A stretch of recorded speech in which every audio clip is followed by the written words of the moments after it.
कोविड-19 की रिव्यू बैठक हमारी वैसे आमतौर पर 3-4 दिनों के अंदर होती है, जो कमेटीज़ वगैरह होती है, जिसमें प्रोक्योरमेंट वाला पोर्शन भी होता है। उसके बाद चाहे वो ऑक्सीजन की है, चाहे वो मेडिसिन की है, चाहे वो पीपी किट की है, सैनिटाइज़र की है, और सारी चीज़ों को लेकर के जो भी रिक्वायरमेंट इस वक्त कोविड के इस दौरान है। एक तो उस पर थोड़ा सा हमने रिव्यू किया। मुझे इस बात की प्रसन्नता है कि बहुत सारे लोग आगे आकर के इस कोविड के संकट में सीएसआर में मदद करने के लिए सरकार को सहयोग दे रहे हैं। उनका मैं सबका धन्यवाद करता हूँ। कुछ ने अलग अलग अपनी कैपेसिटी के हिसाब से, अपनी क्षमता के हिसाब से जो है उनने मदद करने की, कुछ लोगों ने ऑक्सीजन कंसनट्रेटर दिए हैं, कुछ लोगों ने और चीज़ें दी हैं जो ज़रूरी इस कोविड के दौरान है।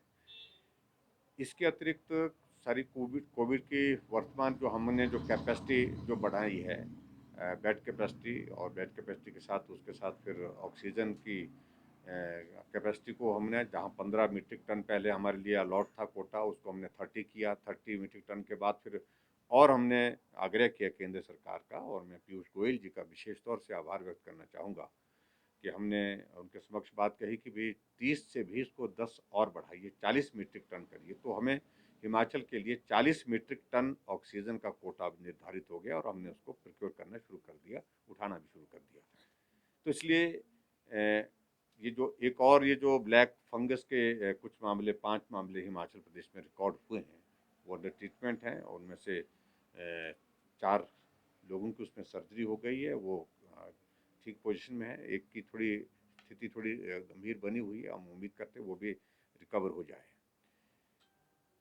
वैक्सीन से रिलेटेड भी हमने सारी चीज़ों पर रिव्यू किया। जो हमारा 45 प्लस वैक्सीन का वो अभियान वो चल रहा है, और उसके साथ साथ में जो हमारे फ्रंट लाइन वर्कर्स और कुछ इस तरह के जो प्राइवेटाइज किए थे हमने, कुछ सेक्शन हमारे सोसाइटी के, उनको वैक्सीन प्रायोरिटी पर लग रही है। उसमें किसी तरह कठिनाई नहीं। सिर्फ हमको यही है कि जो 18 से 44 साल की जो वैक्सीन है उसको रेगुलेट करना पड़ रहा है, ठीक प्रकार से मॉनिटर करना पड़ रहा है। मैं ये बड़ा स्पष्ट करना चाह रहा हूँ कि चाहे अभी बात आ रही है, अखबारों में भी, मीडिया में भी आ रही है कि अब उसके लिए जो है वो पोर्टल में जाकर रजिस्ट्रेशन करने की ज़रूरत नहीं है।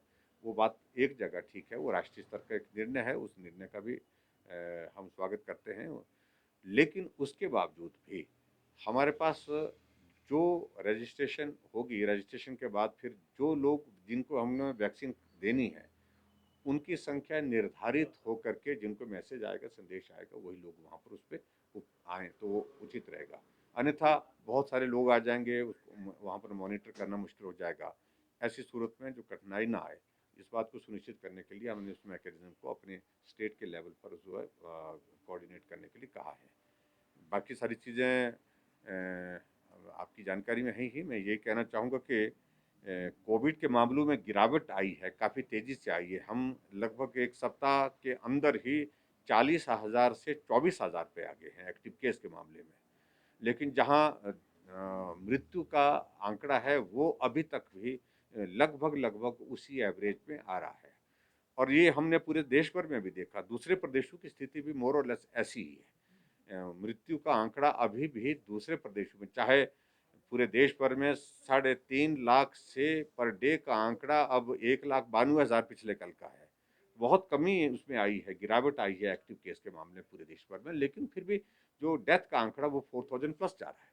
तो ऐसे में उस तरह से अगर देखा जाए तो हिमाचल प्रदेश में ये जो मृत्यु के मामलों में जो अभी तक वो आंकड़ा नीचे नहीं आ पा रहा है, तो मैं उम्मीद करता हूँ 5 4 दिन के बाद जो है, 5 6 दिन के बाद ये सिचुएशन हमारे यहाँ पर भी इम्प्रूव होगी। 18 प्लस के लिए सर क्या वैक्सीन जो अगली कंसाइनमेंट वो हमने कहा है और उपलब्धता जैसे सुनिश्चित होगी उसको हम आपको बता देंगे।